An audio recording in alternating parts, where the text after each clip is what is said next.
শীত তো প্রায় শেষ হয়ে যাচ্ছে, আর শীতের এই দিনে রস যদি ট্রাই না করি তাহলে কি আর হবে। তাই আমি ভোর বের হয়ে গেলাম রস খাওয়ার জন্য, দেখি কপালে জোটে কিনা। আর আমি গাছওয়ালাকে বলে দিয়েছি উনি, আর এখানে প্রচুর ঠান্ডা, আর এই ঠান্ডার ভিতরে বের হয়ে গেলাম।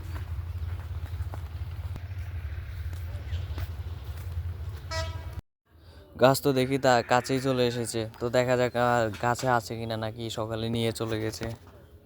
তো আমরা প্রথমেই যাচ্ছি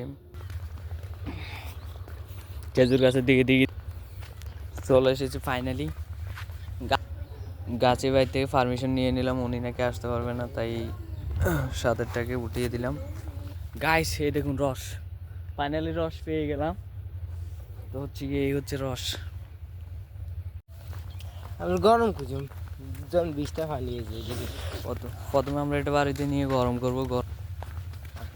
সকলেই তো জানি মধু তৈরি করে মৌমাছি, এবং এই মৌমাছিরা ফুল থেকে মধু সংগ্রহ করে বা আহার করে, এবং এই মৌমাছি দেখা গেছে এখন রস থেকেও আহার করতেছে।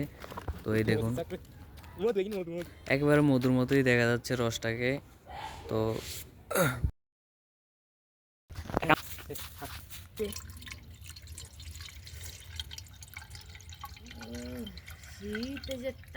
এখানে খাই আমার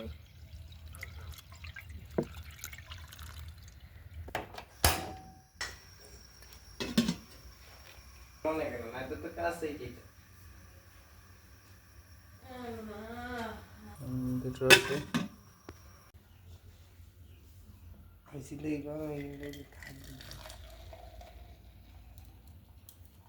শুনছি খেজুরের রস কাঁচা খাইলে নাকি মাতাল হয়ে যায়, তাই আমি ভয়ে ট্রাই করে ফেললাম। না, মোটামুটি ঠিক আছে, এবং মিষ্টি অনেকটা ফানসা ফানসা, হ্যাপি টেস্ট। ভাবলাম ওকে দিয়ে ট্রাই করা যাক, দেখি। রস খেয়ে ওর অবস্থা দেখুন, যেন মনে হচ্ছে মাতালের মতো।